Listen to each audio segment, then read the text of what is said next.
Hello, Instagram and YouTube. It's Gordon Miller. Just going live about the same time every day, trying to make sure I get in some screen time. Thought I would check and see how everybody's doing today on this Saturday. The what is this? This is the 18th. My goodness, the days kind of all run together. I hear it's Saturday, so good afternoon. Yes, thank you, Rohan. The I was out for a smoke, and somebody asked me if wasn't I concerned about my overall health and smoking cigars. Well, I worked for the National Institute of Health for about 10 years, and I worked with closely with some of the folks there. And cheers. The the data, if you look it up on the dangers of cigar smoking, don't really start to really be substantial until you get about 2 cigars a day. So I'm lucky if I do 2 or 3 a month. So if you actually look at the data, there's a little asterisk by the data. You look at the asterisk and look at the report. It tells you that in order for the data to be statistically significant, you have to smoke 2 cigars a day. So for every day for a period of time. So this is my question and answer session. I love these things. They're pretty popular too. I finally got YouTube to upload. It only took like 24 hours. YouTube, get your shit together. My stuff from live. I live in Richmond, Virginia, just 100 miles south of DC, off of Instagram there. Thanks, Ron. He's mine. Yeah. Well, thanks, Jake, but I appreciate that. But anyway, I enjoy the question and answer sessions, and the session that uploaded last night has like 900 minutes of views already for an hour-long session. So either like 15 of you watched the whole thing all the way through, or a lot of people were interested in what I presented the other day. So I'm really grateful. I'm humbled by the fact that both my folks on YouTube Live over here and Instagram Live over here, I can save the stuff, and I save it to my archive, and it saves to my story on Instagram. I still think YouTube is a better way to access some of the stuff, but hey, it is what it is. I have a question here on what's the best way to get past procrastination. So from Instagram, the question is, what's the best way to get, and also a question on the one thing. Okay, that's fine. So the weather is beautiful. It's like 64 and amazing today. So thanks for asking. So first, procrastination. I mean, it really comes down to discipline. I mean, I'm not, I am. If you take a look at my scores that I posted on the Peterson test, my conscientiousness score, which I call my getting shit done score, is about an 80 something, like 80 or 88 or whatever. It's 80 something, 82, whatever it is. So I like getting stuff done, but not enough to make sure that I if I get a chance to sleep in on an odd day, I'm also happy to do that as well. So so procrastination is really just a matter of discipline. You have to kind of get yourself out of bed and go for that. Cigar smoking isn't the least bit dangerous. Why can't people get a man of taste, enjoy little things in life? Yeah, well, thank you, Rob. I appreciate that. But, it's not without its risks, but it's typically on people that are already susceptible to various types of cancer. Thankfully, I come from fairly decent genetics. My father had heart problems, which I don't have because I take after my mother. And she doesn't have any problems except back problems, and I already have those. So, but yeah, no, it's I think that George Burns smoked a cigar a day and lived to be 99. So I'll take that deal. So it works out for me. JR Cigar, yeah. So JR Cigar, I think, is in North Carolina, which is one state south of here, and I stop in there every now and then. Their prices actually really aren't that great. I mean, I already get fairly decent deals. They're within 5 or 10% of what I already get here locally, and I prefer to focus on supporting the people locally. So, but a question from YouTube. Do you think, what do you think of virtual reality? Do you think it'll grow more popular as the hardware gets faster, pixels get smaller? What do you think? So,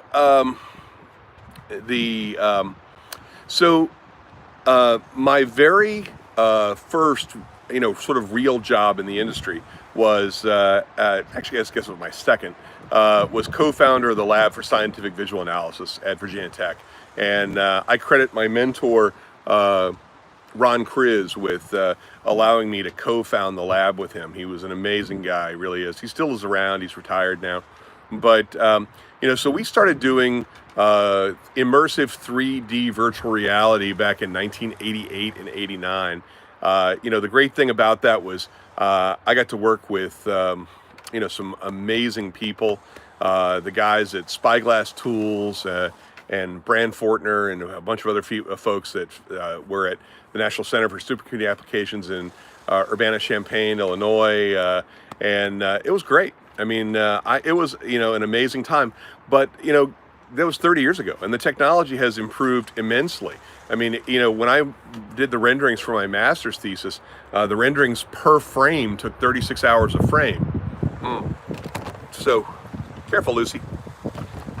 Dog out here. So it took me 36 hours to render one frame, so 3 days. So in a month, I could render 10 frames, and at 30 frames a second, it was going to take me 3 months to render an entire thing. By the time, this generation of kids come along, there's rendering in real time.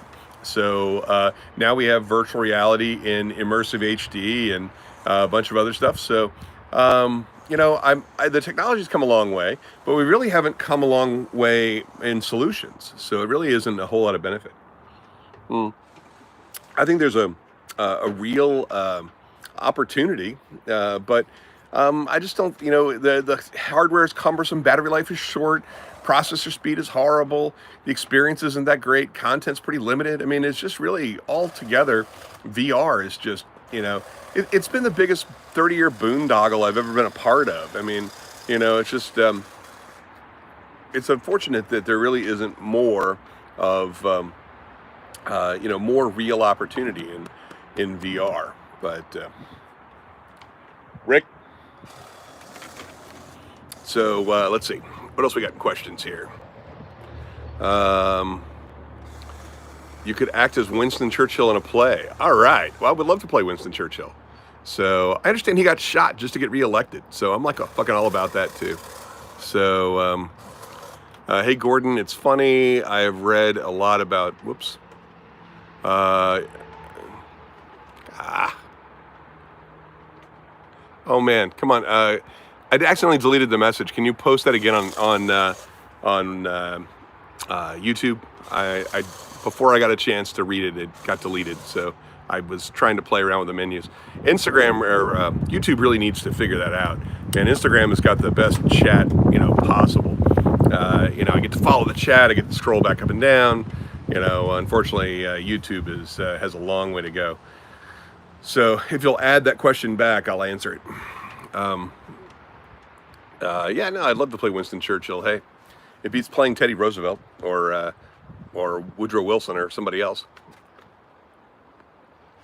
So, what would you say is the most important element in a pitch deck, and one of the biggest obstacles getting funding?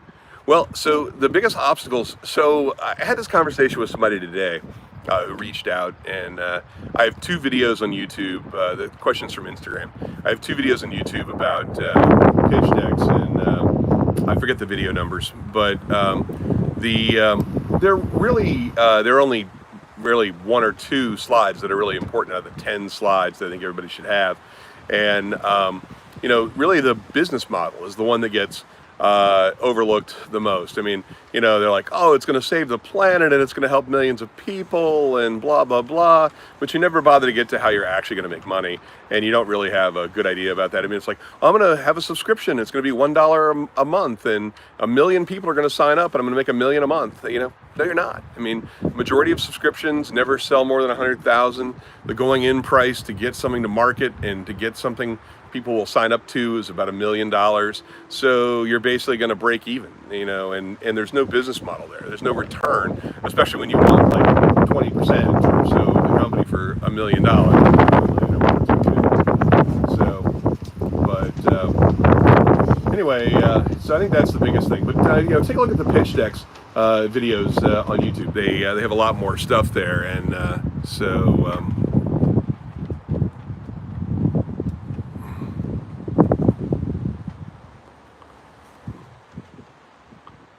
all right. Now, it looks like I lost that question on YouTube, unfortunately. Looked like it was going to be a good question. What you say is the most important part of the pitch deck? We already did that. How much money should a young person look to spend in order to buy stock the first time, make a good return? Well, you don't invest in stocks until you have zero debt. And zero debt includes not having a car payment, and where the only thing you pay for is, perhaps your mortgage or rent. You want to get completely debt free. That includes the little $5,000 credit card you run up and a bunch of other stuff, because that credit card's costing you 22, 23%. The best return on your money is paying off all your debt. So, let's see. We do a lifespan the next 20 years. How much should be in your retirement fund? So that kind of also goes with the other question. So I have a question on YouTube and a question on Instagram. One about what should people do to invest in stocks, and one is how much do you need in your retirement fund. So the thing that I teach, which is something that I got advice early on, and I didn't really take advantage of the advice. I really should have.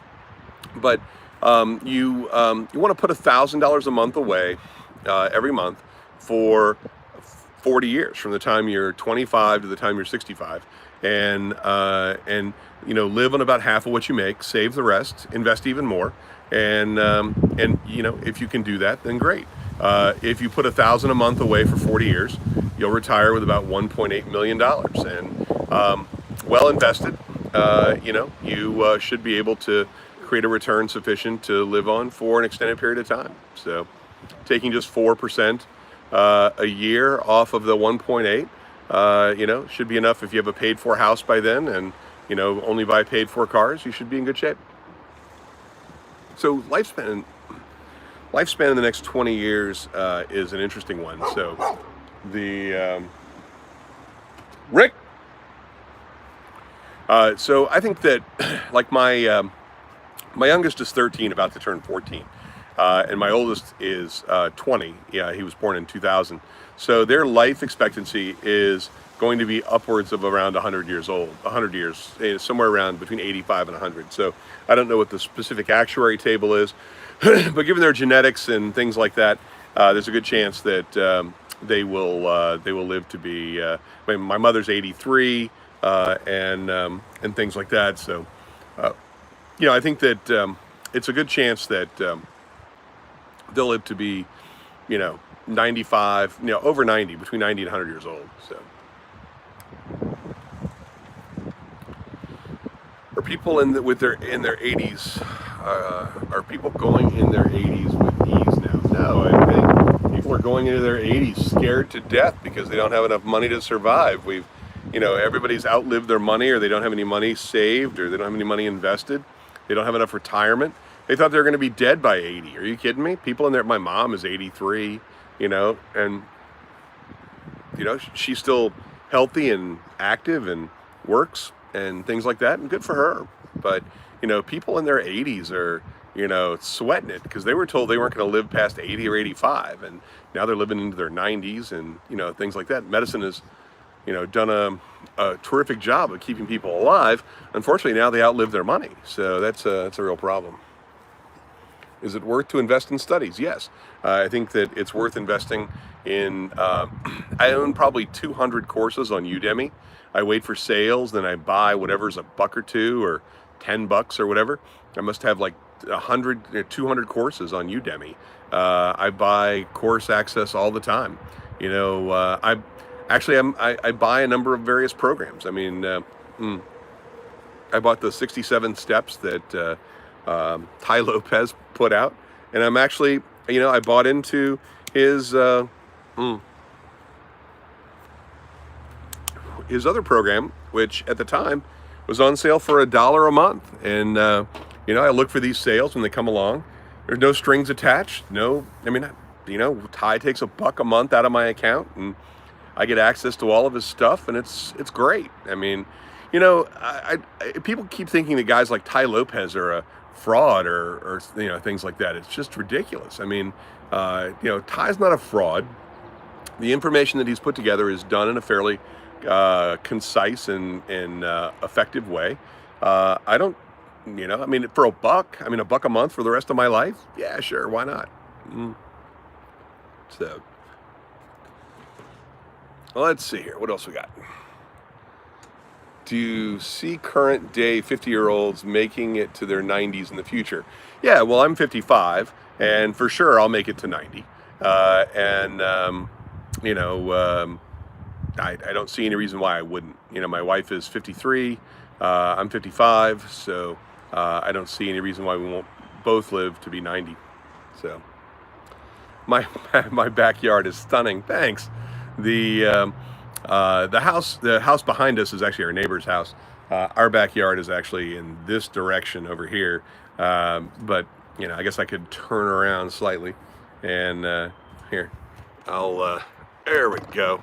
Oh, that's actually better. There we go. That's actually even better. Look at that. So that actually is a better shot. I'll take that.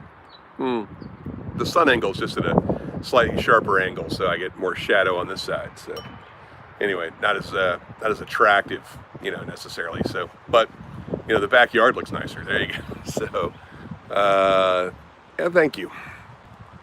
Have you done business with the Chinese? If so, how do you manage obstacles of Chinese, the language? Well, of course, you know, most work that we're doing internationally, people in China do business in English, just like people in most of Latin America do. So I'm going to go back to this angle so that I am not so much in shadow. There we go. So, no, I think that most business is conducted in English, and it hasn't really been a problem. We also use folks that are local in the various areas, and so it's all about having the right people on the ground. Have I been approached by any Amway agents? What is your experience and how did the conversation go? Amway agents are like Jehovah's Witnesses. We try to keep them out. So, I mean, nothing against Jehovah's Witnesses. I mean, I know that I have some friends who grew up in the Jehovah's Witness, you know, sect and things like that. But, you know, or the Church of Jesus Christ of Latter-day Saints. We love you guys. I mean, but we're Catholic. We got our religion. We're good. Thanks. Where should one invest when starting out, other than a mortgage? But interested in investing. So I'm going to come back to that because, first of all, a mortgage is not an investment.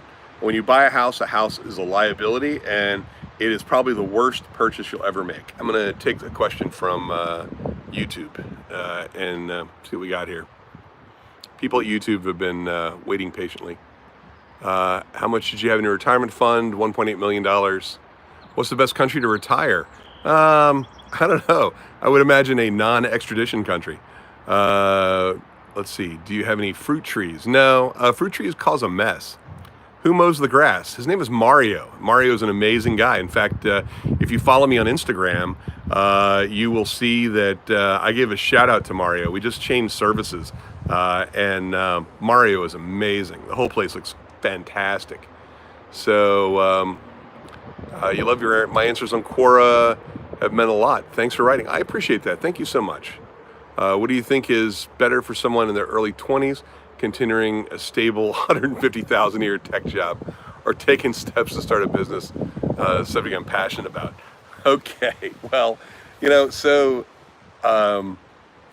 yeah. So look, if you're making 150,000 a year, you know, do what I did. You know, I worked for.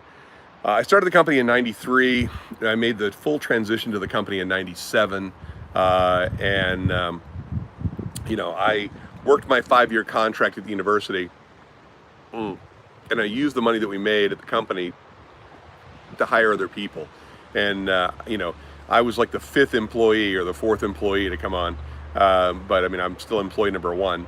But you know, we had 4 or 5 employees by the time I actually joined, because we were using the money to actually pay for salaries and other stuff like that to grow the company, and investing money back into the company. But when I made as much in a month as I made all year long, so you know, that's the thing. I mean, you know, work on your stuff on the side. I mean, people say, well, you know, gosh, I worked from 8 o'clock in the morning until 6 o'clock at night. Yeah, I know. I mean, I did too. And you know, then I had dinner and I worked on my other stuff, and I worked till 2 or 3 a.m. and got some sleep and got up and did it all over again. So, and that overlap between starting the company in '93 and joining it full time in '97 was 4 years. So I worked 16 or 18-hour days for pretty much 4 years in a row. So, you know, it's just, you know, what you have to do. Don't be stupid enough to quit a $150,000 a year job hoping you're going to make more money doing something else. That's stupid. And as much as I love Gary Vaynerchuk, I disagree with Gary V on this point. You know, don't you want to just be happy? Yeah, well, I got news for you. You know, it's a lot better to cry in a Mercedes than it is to cry in a Honda. So don't give up a $150,000 a year job. Use the time that it gives you and the money. Live on half of what you make. You know, spend 75 a year, save 75 a year, bank 75 a year for 3 or 4 years, save up $300,000, build the business up. You know, put $200,000 or $300,000 in the bank from revenue. Use the $500,000 or $600,000 you saved, and then go fucking crush it. And that's exactly what you should do. So, should physical offices become obsolete in the future, at least in IT? COVID situation kind of exposed. So it's funny. So I'll answer that. So I got criticized a lot by lots of people, you know, over the years. We started doing our government contract work on site somewhere around 2007. Where majority of our contract work with Health and Human Services and stuff like that was being done on government site. And I had made the comment that, you know, if I ever have to pay rent again, you know, it would be too soon. But we still were paying rent on our headquarters, and we're still paying rent on our executive offices in Richmond.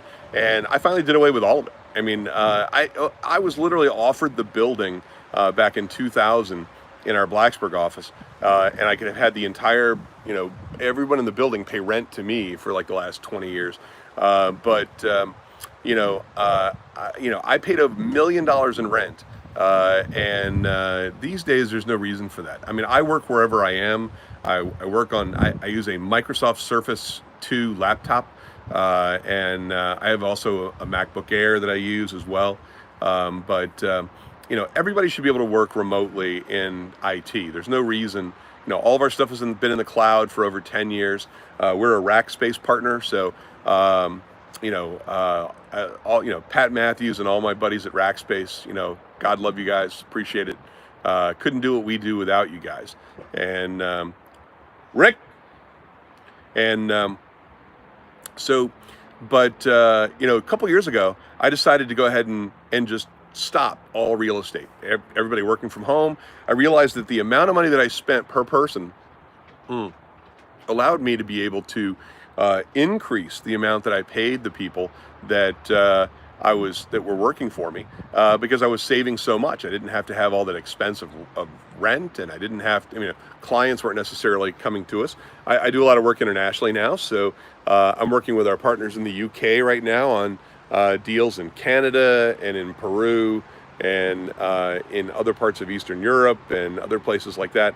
So I don't need offices. I have a great office here at home, and you know, better than most people's offices wherever they are.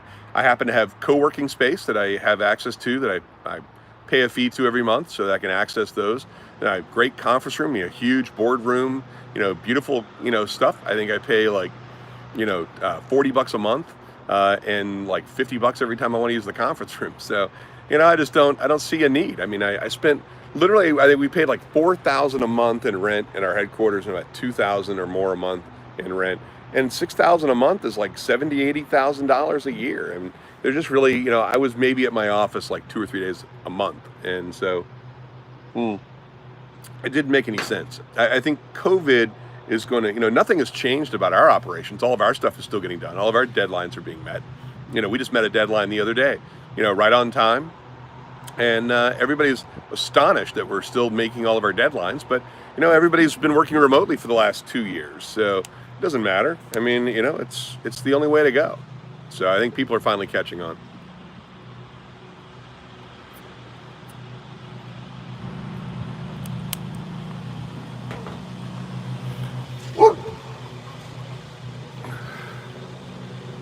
Let's see.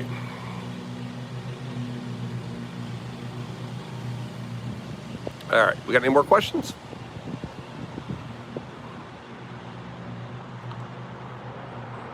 Do you choose specific countries for remote openings?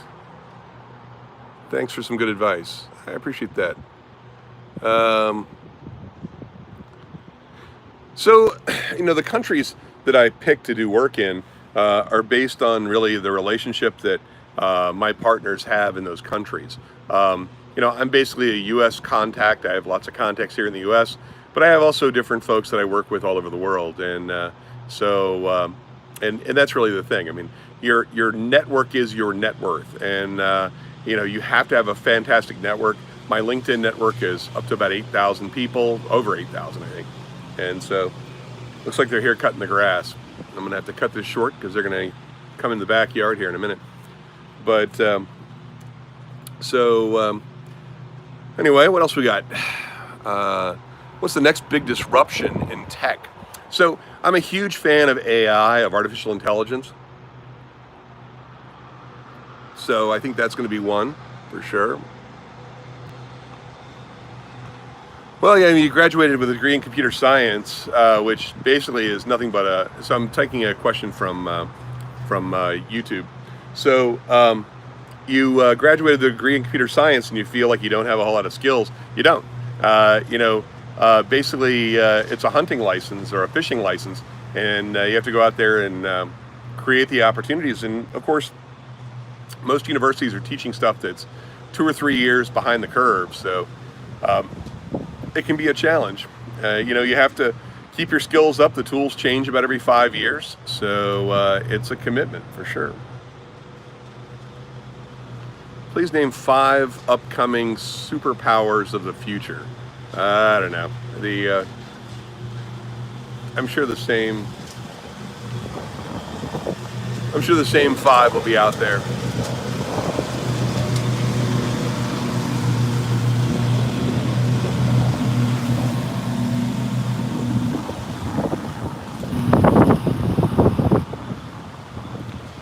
All right, hang on just a second, guys. Rick, inside.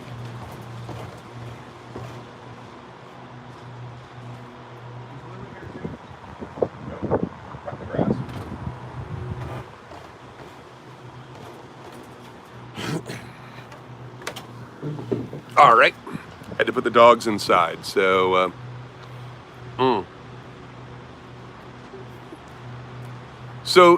in terms of superpowers of the future, I think that Australia has an incredibly strong economy.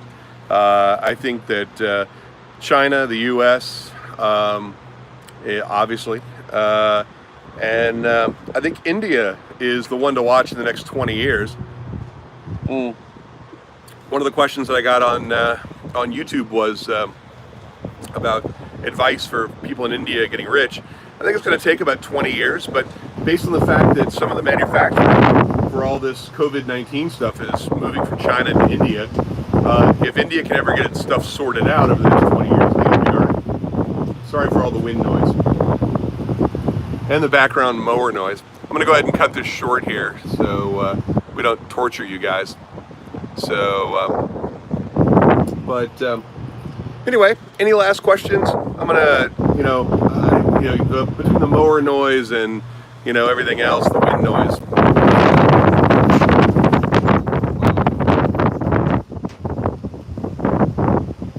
Well, yeah.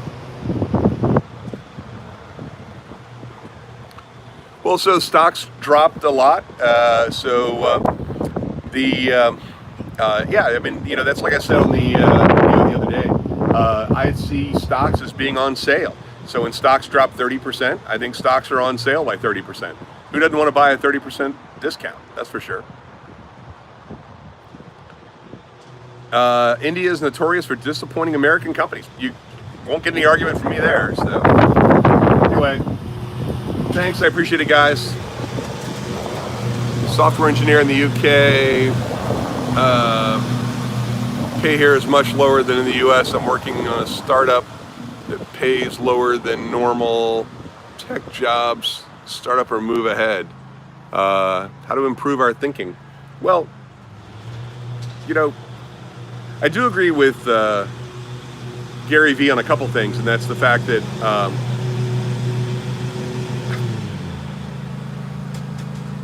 this is a marathon and not a sprint. So I'll check you guys later.